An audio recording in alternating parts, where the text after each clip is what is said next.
Episode 1007 of the Vietnam Veteran News Podcast will bring you a feel-good story from down under, specifically from the Government House in Sydney, Australia.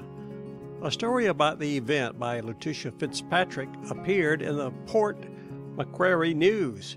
It is titled, Mal Butler and Dinah Lee Reunited 50 Years After the Vietnam War. Fitzpatrick's story was chosen over the first choice for this episode because it leaves the listener with a much better feeling than the original first choice. That was going to be a review of a story in the Los Angeles Times by Bob Drogan. That story was about Mark Bowden's Searing Hue, 1968, a turning point of the American War in Vietnam, and began with the line, America's long and divisive war in Vietnam was based on misunderstanding, conducted behind lies, and ended in a humiliating defeat that haunts us still. The writer of this piece cannot put up with such defeatist tripe on such a beautiful day, so Fitzgerald's story was chosen for this episode.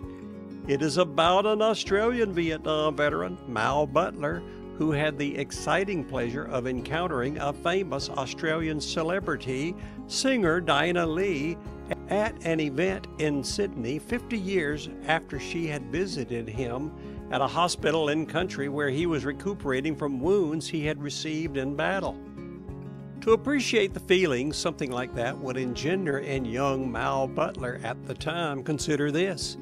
If you were an American military person in Vietnam, you were injured in battle and was recuperating in, say, the 85th Evac Hospital in Phu Bai, all of a sudden Anne Margaret strolls in to cheer up the wounded.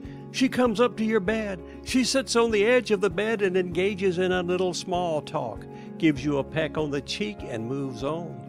That would give you an idea how Mal Butler felt.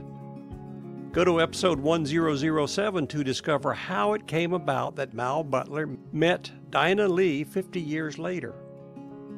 See VietnamVeteranNews.com.